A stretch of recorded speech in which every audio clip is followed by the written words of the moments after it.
Chiyin, welcome to the show.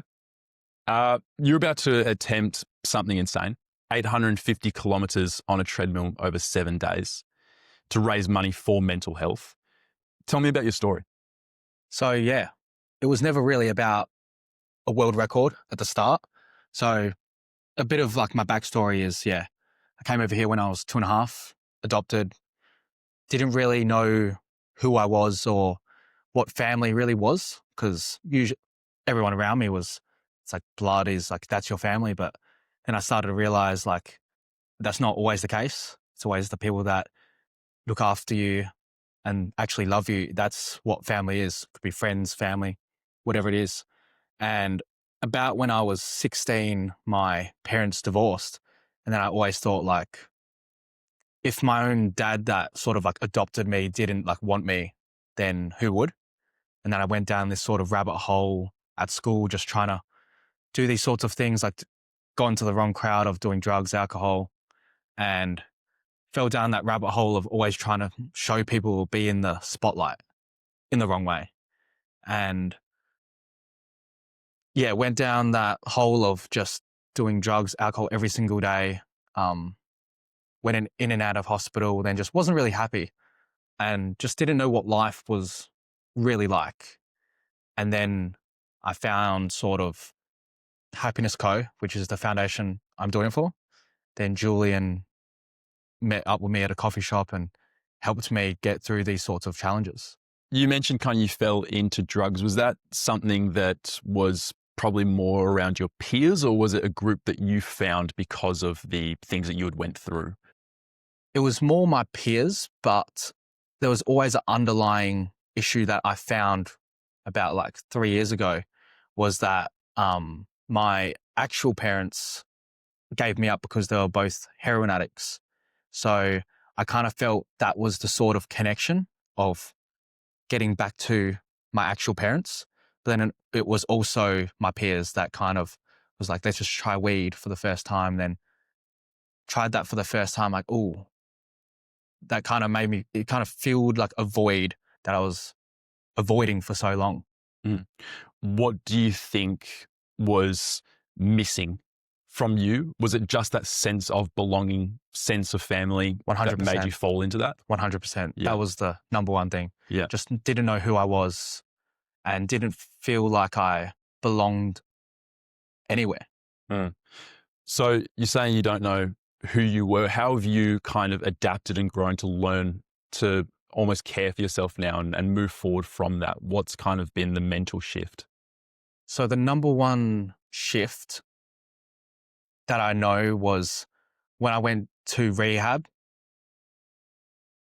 I went to rehab and I remember they had this thing where all the parents or family can come visit you. And my mum would come every single day, no matter what. And I started to realize it was like a glass box. And I would sit in this room every single day with my mum for about an hour. And all of these other kids had no one come give food, just visit, anything like that. And I was sitting in that room, just my mum was sitting there like bawling her eyes out. I'm like, why am I sitting here in this room? And I went to a private school, had a good life. And why am I sitting here when these other kids had no chance, because I guess the universe gave them that sort of life. And when I started talking to those kids, they would be in and out of that place, and they liked that place more because they actually had people that cared for them, which were the nurses. And that's what changed absolutely everything. After that, I went straight into therapy for five days a week. And yeah, it was voluntarily. I wanted to go there to help myself. Yeah. That was the number one thing. Was there anyone there in specific that kind of made you realize that or helped you along the way? Just my mum. Just your mum? Yeah. That was the number one person. Mm-hmm. What did you learn from the therapy that you were voluntarily going to? I learned so much from that therapy that I just learned the reason and like the why on kind of like why I was doing the things I was doing. Cause I was kind of like in life, just thrown in there, just living, not even living, just flowing through the motions. But I started to realize why I was thinking, the thoughts that I was having, why I was pushing certain things away. That was the big switch. Mhm. Let's talk about your current prep for what you're doing. What's your training structure like to run 850 kilometers in 7 days? Yeah. So I got two really good coaches from Project Run, Phil Gore and Ashana Bartlett. They were both, one of them is a world record holder at the moment, and one of them was a world record holder. So I put everything into whatever they think. So at the start, we were just getting a basis of what I was doing, what my training was like. I was running about 60 kilometers a week to 80. But then we bumped it up to about 100 at a baseline. And then we peaked in the last month or so to about 160 Ks a week. So what's your typical training day looking like now?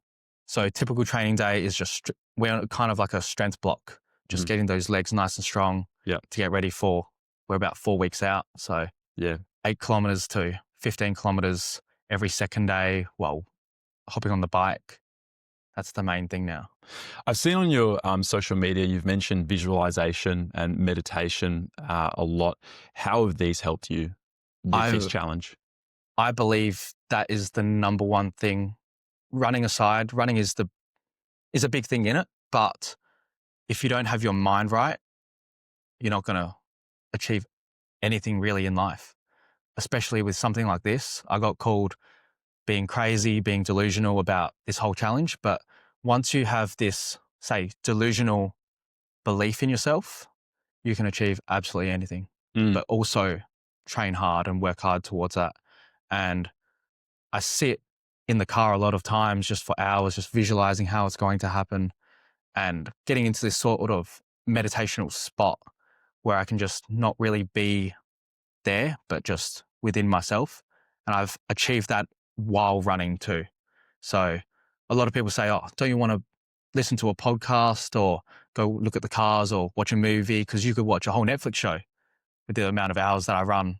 I say, no, I just listen to the exact same song and I stare at this one wall. And the reason I do that is so I can get into this flow state where 20, 30, 40 Ks go by and I don't even realize.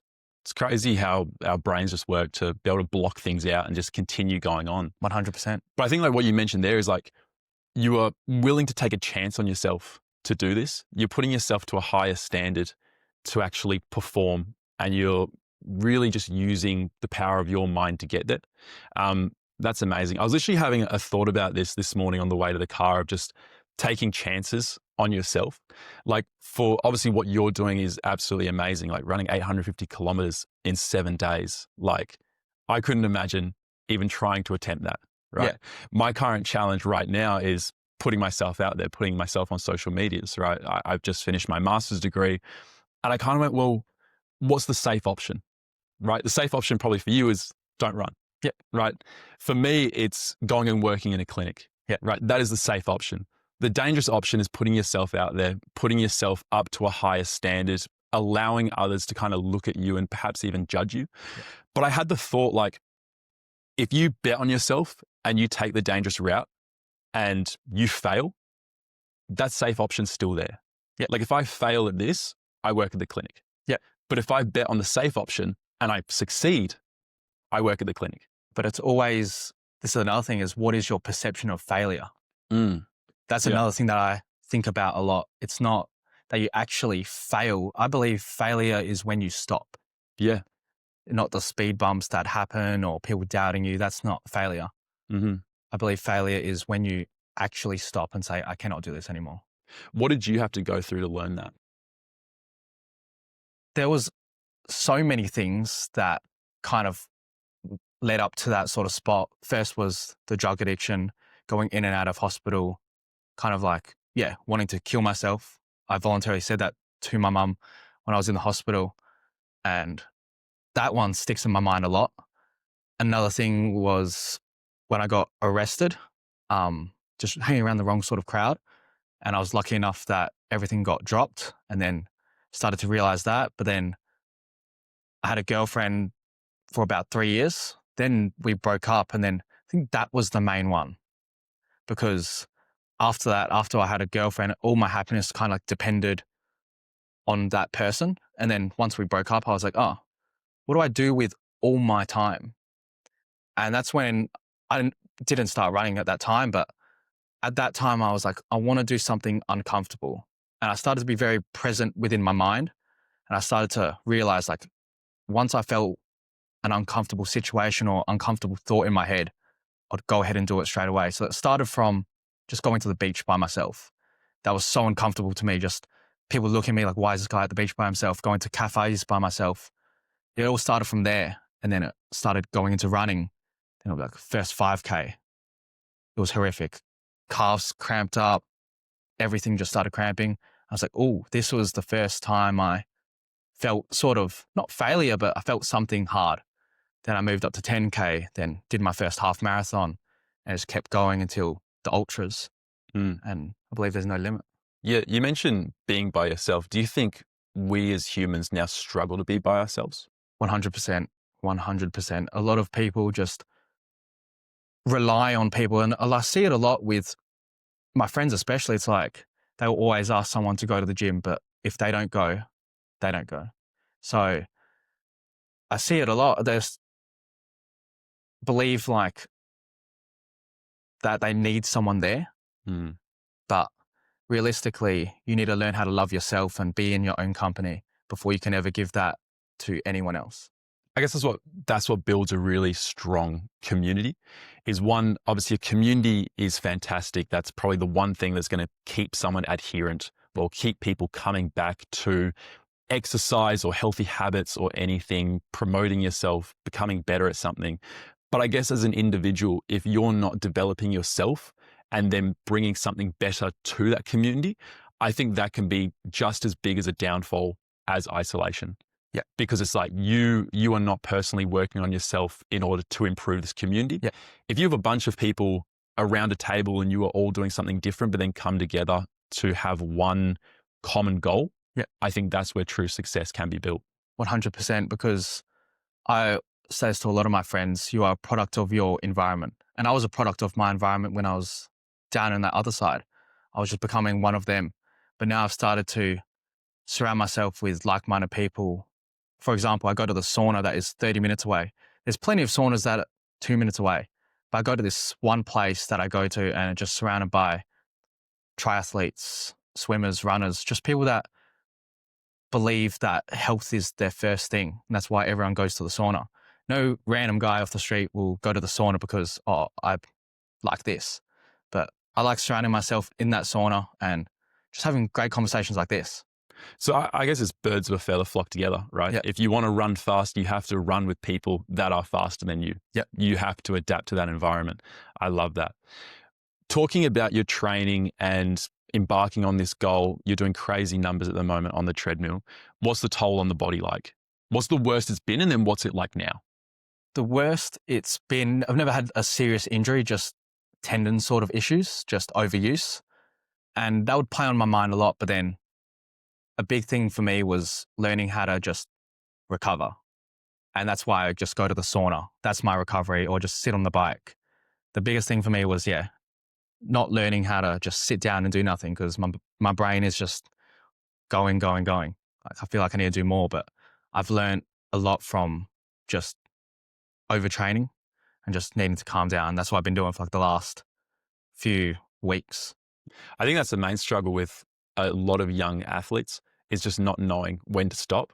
Sometimes more training doesn't equal more results. No. Sometimes pulling back and taking recovery as your first priority, that is really important. But of course, there's the other side of that, probably as you've seen with some people that take recovery probably too far. Yeah. And then they don't get the results because they don't actually push themselves. Yeah. Right. But you're obviously not in that boat. Yeah. We've spoken a little bit about support systems, obviously family, friends. Who else has sort of gotten around you and encouraged you to keep going with this? Obviously, we've mentioned one of our mutual friends, Kerry. Who else has been there? I would say my number one supporter would be my mum. But if we're not talking about them, I would say Julian Pace, the owner of Happiness Co.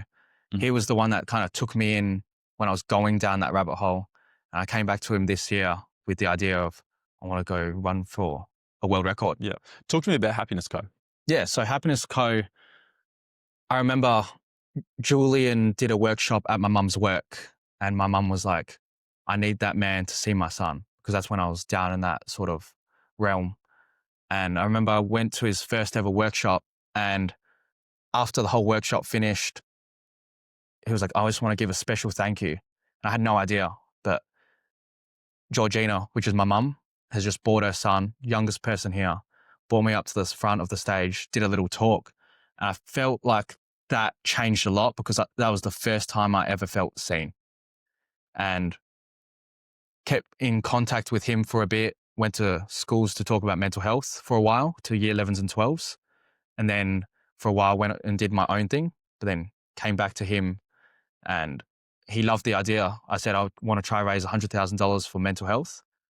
And he was like, yeah, I'll help you raise 100,000. But I didn't think he got what I was trying to say to him. So I was like, I want to help you. Like, I want this money to go towards you and your foundation. And I love what you've been doing. You helped me go through the tough times that I was going through, and imagine the people that you could help now. And he was like, jumped out of his chair and he was like, let's do it. Then started planning. You've gone to schools to speak to year 11 and 12s. Have you had any notable things happen at those schools? Any students come up to you and sort of speak to you about their own struggles? And how have you kind of spoken to them and helped them through that? Not specifically at the schools, because we would go out pretty much straight after. But I remember this one moment. It was one of my friends. It was her younger sister that goes to school, and she said she was having like a rough day, but the sister heard just my voice playing in the background of like her bedroom, and said, like, what are you doing? I was like, oh, just watching Chiyin's videos, just helping me go through sort of life. And that just like brought a tear to my eye, because I didn't realize how far it was actually going to help people in their lives. Like, that was an amazing moment. Yeah. Obviously, this main discussion is around mental health. That's why you're doing it. Why do you think people struggle so much to speak about their mental health? I would say it's the way they've been sort of brought up, and this whole social sort of like being at school. It's, you are the popular kid to not care, or just like joke around and take the piss out of this person or this person. That's the cool kid, well, perceived as cool kid at that time. That's what I was. But then I started to realize the people that have ambitions and people that want to do something and express themselves, they're the people that hold the sort of most value, I believe. And I believe it's just the whole social thing of just not caring. Mm. I love that you brought up the fact of caring what people think. Like, I think today, being nonchalant, I reckon it's dying. Yeah. Like, I reckon it's disappearing. Yeah, it definitely is. A number of years ago, I couldn't imagine myself doing this, trying to put myself on the internet for, something that I'm actually really passionate about, speaking to people, learning, and probably, exactly similar to your story, right? Like, obviously from different walks of life, but you're now in a position where you're putting yourself out there, trying to sort of show people what you care about. And I absolutely love on socials now that people are beginning to almost be cringe again. Yeah. Like, people are willing to actually embarrass themselves, put themselves online to try and achieve something. Yeah. Like, I think that is such a so much more healthier mindset to have towards mental health as well. Because if you're suppressing your emotions, suppressing what you want to do, like, how depressing is that? Yeah. Like, that is just, you're not allowing yourself to actually do what you want to do because you're scared of what other people are going to think, other people's judgment. They're going to come in with their opinions. And the biggest like mindset shift that I've had is I wouldn't take advice from these people. No. Like, these people that say or have said negative things to me or tried poking fun at me in the past, and it really plays on your mind, and you go, oh man, like, I wish I hadn't done that. Yeah. Or I wish that I had done this differently. Honestly, I look back now and I go, I would not trade lives with them. No. Like, I'm pretty happy with who I am as a person. Yeah. I'm pretty happy with what I'm doing now. And I would not actually take their advice into consideration on how to live my life anymore. No. Yeah. And that I feel as though, like you just said, caring what people think I think it is so far in the opposite direction now, which I'm extremely happy about. And obviously you who cares about mental health and people's mental health, I imagine you're pretty stoked about that too. Yeah, very happy about that. Just why care about like what people think? Like there is no point because no one's going to come sort of like knock on your bedroom door and say like, come save me, or it's really up to you, I believe. Yeah, absolutely.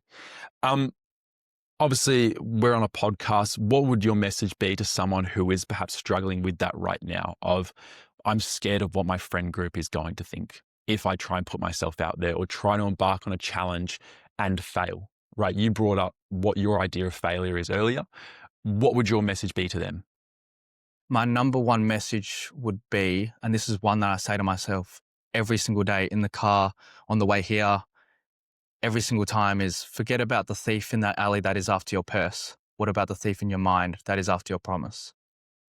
Say that again for me. Forget about the thief in the alley that is after your purse. What about the thief in your mind that is after your promise? That thief in your mind is there when you wake up at 5 a.m. You don't want to do something. You're looking at your shoes. You don't want to put your shoes on to go for a run. You're going to uni. You'll have to put your laptop into your bag or anything like that. That thief in your mind is telling you you don't want to do something. And what are you going to do about it? Like no one's going to, as I said before, no one's going to pack your bag for you or put your shoes on and say, let's go to uni or let's go chase this or that. No one is going to do that for you. Yeah. I guess it's that discussion or that anecdote of the grass is greener where you water it. Yeah. Right. Like if you focus on the negative, that negative is probably going to grow. Yeah. Right. But if you kind of just water the grass in the ideas and ambitions that you want to go after, that'll grow. Yeah. Right. Momentum is a crazy thing. Speak about momentum for me. Like obviously when you first started, how is it compounded to where you are now? Like I remember this moment. It was me and my friend in the Revo gym. I've been a member of Revo for the last 5 years. And I was just sitting there in the gym before any of this. I said to him, man, I feel like I can run. I feel like I can do anything. Feel like I can go for a world record. And he was just like, yeah, just you're saying things. And I was like, no, I'm actually going to do it. Then the whole idea brought up to Julian. It all kind of unfolded, had our first meetings with the Happiness Co. and Happiness Co. Foundation, brainstormed all these ideas. Revo jumped on board, then Supplement Mart, then Red Bull, and Goat then just jumped on board. And it was just, we planted the seed at that moment in the gym. And he came back to me about a month ago and said, you have said what you said you were going to do. And he just couldn't believe it. And he said, how did you do it? And I said to him, go read this book called The Secret by Rhonda Byrne. It's based on the law of attraction. Whatever you put into your mind, whatever you think you are, you attract, and that's what you are. If you believe you don't have a car or this or that, you ultimately will never have that. You got to believe like you already have all these things. And it's just gratitude. Always comes back to gratitude and being grateful for the things that you have. And I practiced that a lot during that time. I just said, I just know I had this weird feeling that I knew Revo. That was the number one thing I was looking for was Revo because they helped me. I've been with that gym for so long. And I remember after one of our meetings, they said, we'll talk to Revo. We'll get back to you today. I was driving after the meeting to the gym. I'm sitting in that car park looking at that Revo sign. I got a text message saying, Revo, we're in. I couldn't move for like the next 2 hours, just started crying. I'm like, I just couldn't believe it. And then all these other brands started hopping on board. And after every meeting, I'd go to the gym and stare at that sign and I'd get that text message saying, these guys are in. Even to this day, I can't believe it. It's like taking a chance on a kid that was like absolutely nothing. And just so grateful to have like this opportunity to be able to do what I can do to just help others. It's never about a world record or running. It was just to inspire people that I guess got given like bad cards or just everyone's felt that sad emotion. It doesn't matter if you're adopted or this or that. Everyone has felt that sadness that just no matter what you've been through, if you put your mind to something and you want it so badly, you can do anything in life. Talk to me a little bit more about manifestation. I feel like it's such a buzzword at the moment with people Mm-hmm. trying to, I guess, conjure the mind into believing something before it happens. Talk to me about the nitty gritty. Like, what is the process that you go through in order to visualize it? And then how do you follow that up into plan and action? Yeah. So it all starts with if you can truly see it, like if you see it in your mind, you can hold it in your hands. If you really do see it, you can have it all.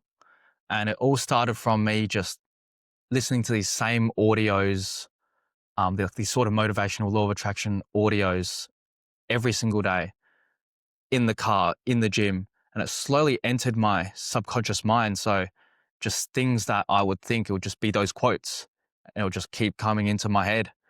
And I started to like cry of like happiness, like when I'm driving, just listening to that, because I just have this feeling and knowing of that these things will happen.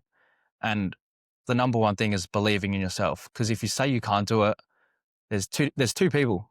There's people that say they can do it and people that say they can't. Those both of them are right. Yeah. Mm. Has that been the biggest mindset shift of just believing you can do it? Yes, that is the number one shift. It's not that I can, it's that I will. Like I know I am. It's not saying, oh, I want to go to the gym or I want to have a better diet. I want to lose weight. Believe like you already have it. Like it's kind of like a sort of like imposter sort of thing that people say. It's like, or like a delusion. People will start seeing you like, oh, this guy's still like whatever, overweight or is still this and that. But once you believe it first and you really go all in, and then that's where everything comes together. How do you deal with the pressure or overwhelming? I mean, looking at you now, obviously you have this story, you have a great goal and something that you are going to do. You've got multiple sponsors behind you. Is that at times overwhelming? It can creep on my mind sometimes, but I feel like I'm very present with on the way I think, that I switch that thought off immediately. And I just have this true belief that there is no sort of pressure. And I saw this one quote. It's, yeah, you may feel pressure. You may have those butterflies in your stomach, but that's a beautiful thing to feel that sort of emotion. But as long as you know how to let those butterflies fly in formation, that's what will lead you to that end goal. Yeah. I think sometimes being overwhelmed means you're doing something good. Yeah. You know, you're challenging yourself. If it's overwhelming, it means it's something different. Yeah. It means that it's challenging you in order to grow. I absolutely love that, man. And it's a beautiful thing to feel all these sorts of emotions. Like a lot of people like to negate certain feelings, but just sit in that sort of emotion and just live with it for a bit and be like, oh, it's a beautiful thing that I could feel this emotion and then use that towards something else. Mm. On that treadmill, when you're running, when you're training, what emotions are you feeling? Is it bliss? Is it just you're zoning out, sort of in that flow state with that music? What's coming to you at that stage? No negative thoughts come to my mind. And for example, when you run a marathon, they say there's a wall at 30 kilometers. Everyone talks about that wall.